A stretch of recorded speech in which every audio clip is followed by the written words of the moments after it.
உறவுகள் அனைவருக்கும் வணக்கம். காண்டிபென் வீஸ் என்ற யூடியூப் சேனலூடாக இணைந்திருக்கிறீர்கள். நேற்றைய தினமானது வவுனியா பகுதியில் ஒரு கொடூர கொலை சம்பவமானது இடம்பெற்றிருக்கின்றது. நேற்றைய தினம் அதாவது குடும்ப தகராறு காரணமாக 32 வயதான ரஜூட் சொர்ணலதா என்ற பெண்மணியை அவரது கணவர் சுகீர்த்தன் என்பவர் நேற்றைய தினம் இருவருக்கிடையிலே நீண்ட காலமாக குடும்ப தகராறு இடம்பெற்றிருக்கின்றது. புளியங்குளம் நொச்சிக்குளம் அனந்தர் புளியங்குளம் பகுதியிலே ஆரம்ப பாடசாலை ஆசிரியராக கடமையாற்றிய சுவர்ணலதா என்று அழைக்கப்படும் பெண்மணியை நேற்றைய தினம் உயிரிழந்திருக்கின்றார். அந்த பெண்மணிக்கும் அவர்களுடைய கணவனுக்கும் இடையிலே நீண்ட காலமாக குடும்ப தகராறு இடம்பெற்றிருக்கின்றது.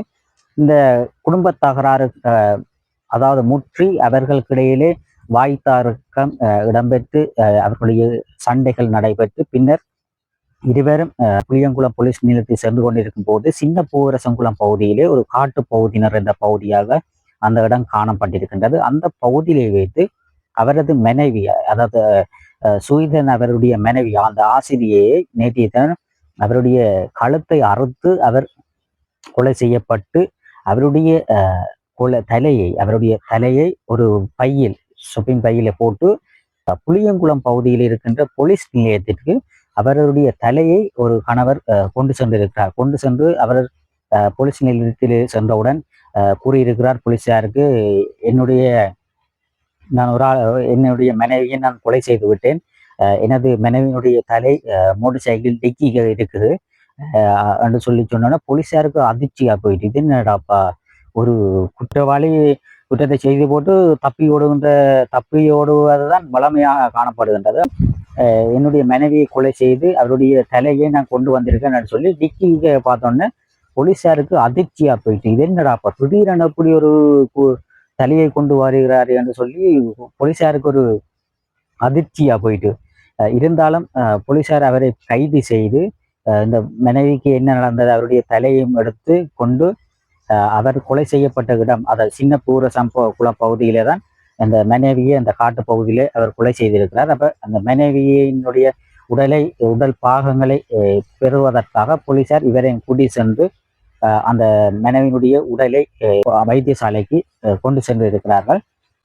இந்த கொலைக்கு சம்பவத்திற்கு காரணமான அவருடைய கணவர் சுகீர்த்தன் என்று யாழ்ப்பாண பகுதியை சேர்ந்த சுகீர்த்தன் என்பவரே இந்த கொலைக்கான பிரதானமான குற்றவாளியாக காணப்பட்டு கொண்டிருக்கின்றார். கொலை செய்தவர் அவர் போலீசாருக்கு வழங்கிய வாக்குமூலத்திலே, எனது மனைவி நொச்சிக்குளம் பகுதியில் இருக்கின்ற ஆரம்ப பாடசாலையிலே கல்வி கற்கும் போது அங்கே இருக்கின்ற ஒரு ஆரம்ப பாடசாலை மாணவனுடன் என்னுடைய மனைவி தகாத உறவுகளிலே ஈடுபட்டிருக்கின்றார். அதன் காரணமாக இவருக்கு அந்த வாட்ஸ்அப் மூலம் பொடிகள் என்று சொன்னால் தெரியும், நான் அவரை விரட்டுறதுக்காண்டியும் மற்றது அவரை பழி வாங்குவதற்காகவும் அவருடன் அந்த பெண்மணியுடன் அந்த மாணவன் இருக்கின்ற காணொளிகளை இந்த கணவனுக்கு வாட்ஸ்அப் மூலம் தெரியப்படுத்தியிருக்கிறார்கள். இதனை தாங்கிக் கொள்ள முடியாத கணவன் விரக்தி அடைந்து தனது மனைவியை போலீஸ் நிலையத்துக்கு கூட்டிச் செல்வதாக கூறி, புளியங்குளம் பகுதியில் இருக்கின்ற போலீஸ் நிலையத்துக்கு கூட்டிச் செல்வதாக கூறி சின்ன பூவரசகுளம் பகுதியிலே யாருமற்ற ஒரு காட்டு பகுதியிலே வைத்து அவரை கொலை செய்துவிட்டு அவருடைய உடற்பாகத்திலே தலையை போலீஸ் நிலையத்துக்கு கொண்டு வந்ததாக அவருடைய வாக்குமூலத்தை கூறியிருக்கின்றார். இவ்வாறு ஒரு கொலை சம்பவமானது ஒரு வவுனியா பகுதியிலே ஒரு அதிர்ச்சியை ஒரு கொலை தற்போது இலங்கையிலே கொலை என்பது சர்வ சாதாரணமாக நடைபெற்று கொண்டிருக்கின்ற ஒன்று. துப்பாக்கி சூடு சம்பவங்கள் மலிந்து காணப்பட்டு கொண்டிருக்கின்றது. தற்போது கணவன் மனைவிக்கிடையிலே ஒரு தலை அறுத்து கணவன் கொண்டு செல்லும் அளவிற்கு அவர்களுக்கு இருந்த குடும்ப தகராறு முற்றி ஒரு இறப்பு சம்பவம், அதாவது கொலை செய்யும் அளவிற்கு சென்றிருக்கின்றது. இவ்வாறு தொடர்ச்சியாக இலங்கையிலே இவ்வாறான கொலை சம்பவங்கள் இடம்பெற்று கொண்டுதான் இருக்கின்றது. ஒருவரை கொலை செய்வதற்கு யாருக்கும் ஒரு அதிகாரமும் இல்லை. குற்றவாளி இருந்தாலும் சரி, சுற்றவாளி இருந்தாலும் அது நீதிமன்றத்தின் மூலம் அவர்களுக்கான தண்டனை கொடுக்கப்படும். ஒருவரை கொலை செய்யும் அளவிற்கு நாங்கள் மனித புறவி என்பது மிருக புறவியாக மாறக்கூடாது. மனித புறவி என்பது ஒரு மனிதனுக்கு கோபங்கள் இருக்கும், அன்பு இருக்கும், பாசம் இருக்கும், எல்லா நிறைந்ததே ஒரு மனித புறவி. அந்த மனித புறவியில் இருக்கின்றவர்கள் ஒரு மிருக புறவியாக மாறிய தருணமே நேற்றைய தினம் வவுனியாவிலே இடம்பெற்றிருக்கின்றது. இவ்வாறு கொடூர சம்பவம் இடம்பெற்றிருப்பது ஒரு எல்லா யாரை பார்த்தாலும் இந்த ஒரு கதை தான். இவ்வாறு கொலை சம்பவம் ஒருவரை கொலை செய்யும் அளவிற்கு ஒரு கொலை செய்யும் அதிகாரம் எவருக்கும் கொடுத்ததில்லை. நீ குற்றவாளி என்றாலும் சுற்றவாளி என்றால் அது போலீஸ் நிலையம் சென்று அது போலீஸ் நிலையம் மூலமாக அது கோர்ட்ஸுக்கு நீதிமன்றத்தின் மூலம் அவருக்கான குற்றவாளியா சுற்றவாளியா என்பது அவருக்கான தீர்ப்பு வழங்கப்படும். ஆனால் ஒருவரை கொலை செய்வது முற்றிலும் ஒரு குற்றமாகும். எனவே அவருக்கான தகுந்த தண்டனை கிடைக்க வேண்டும். ஒரு ஆரம்ப பாடசாலை ஆசிரியர் மற்றும் இந்த சுகீர்த்தன் அவருடைய தன்னுடைய கணவர் என்னுடைய தலையை அறுக்கிறார் என்ற ஒரு பதற்றத்திலே தன்னுடைய உயிரை காப்பாற்றுவதற்காக பல்வேறு வகையில் முயற்சி செய்திருப்பார். அந்த பகுதியிலே மற்ற ஒரு காட்டு பகுதி என்பதால் அந்த கொலை சம்பவம் மிக இலகுவாக அந்த கணவன் கொலை செய்துவிட்டு அவருடைய தலையை கொண்டு சென்றிருக்கிறார். இந்த சம்பவத்திலே தகுந்த தண்டனை அந்த குற்றவாளிக்கு தகுந்த தண்டனை வழங்க வேண்டும். ஒருவரை கொலை செய்யும் அளவிற்கு அவருடைய மனநிலை மாறியது ஒரு மிருக பிறவிக்கு அவர் மாறி இருக்கின்றார்.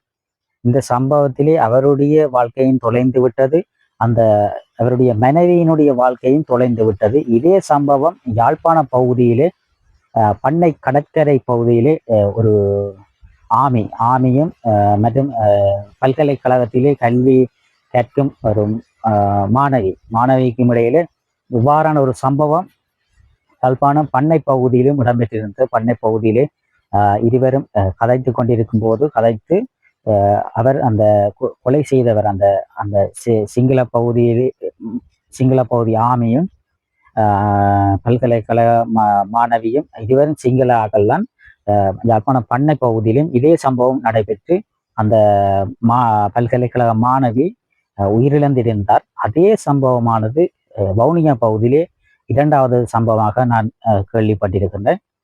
நேற்றைய தினம் இவ்வாறு சம்பவம் இடம்பெற்றிருக்கின்றது. இவ்வாறான குற்றவாளிகள் உடனுக்குடன் தக்க தண்டனை வழங்க வேண்டும். இப்போ சவுதி, டோவா, கட்டார் போன்ற பகுதிகளிலே அவர்களுக்கான தண்டனையானது உடனுக்குடன் மரண தண்டனை வழங்குவார்கள். அதே சம்பவம் இலங்கையிலும் இடம்பெற வேண்டும். இவ்வாறான குற்றவாளிகளுக்கு தக்க தண்டனை கொடுக்கும் போது அடுத்து வரும் குற்றவாளிகள் அந்த குற்றத்தை செய்வதற்கு முயற்சி செய்ய மாட்டார்கள்.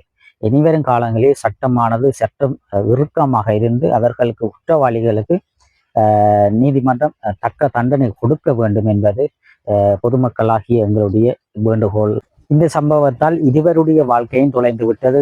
கொலை செய்தவரும் சரி, மனைவி அவர் இறந்தவரும் சரி, இருவரும் வாழ்க்கையும் சீரழிந்து விட்டிருக்கின்றது. இவ்வாறான சம்பவம் இனிவரும் காலங்களில் இடம்பெறக்கூடாது. அனைவரும் அன்பை போதிப்போம். அனைவருடைய அன்பினை இறைவன் எங்களுக்கு அன்பைத்தான் போதிக்கிறதுக்காண்டி மனித புறவியாக படைத்திருக்கிறார். மிருக புறவியாக ஒருவரையும் படைக்கவில்லை. மனித புறவியாக இருந்து மனிதர்களுக்கு மனிதர் உதவி செய்து நல்ல பண்புமிக்க சமுதாயத்தை, நல்ல உதவி செய்கின்ற மனப்பாங்கு உள்ள சமூகத்தை உருவாக்கி நல்ல மனிதர்களாக வாழுவோம் என கூறிக்கொண்டு காண்டிபன் வியூஸ் என்ற சேனலுக்கு நீங்கள் புதிதாக வந்திருப்பார். ஆனால் சப்ஸ்கிரைப் பண்ணி ஆதரவு தாருங்கள். கூடுதலான மக்கள் எமது காணொலிகளை பார்வையிட்டுக் கொண்டிருக்கிறீர்கள். சப்ஸ்கிரைப் பண்ணாமல் நீங்கள் சப்ஸ்கிரைப் பண்ணி ஆதரவு தரும்போது நாங்கள் இன்னும் சிறப்பான காணொலிகளை பதிவிட காத்திருக்கின்றோம். எமது காணொலி தொடர்பான கருத்துக்களை கூறுங்கள் மற்றும் எமது சேனலை சப்ஸ்கிரைப் பண்ணி ஒரு ஆதரவு தாருங்கள் என்பதை கூறிக்கொண்டு மீண்டும் ஒரு காணொலி சந்திப்போம். நன்றி, வணக்கம்.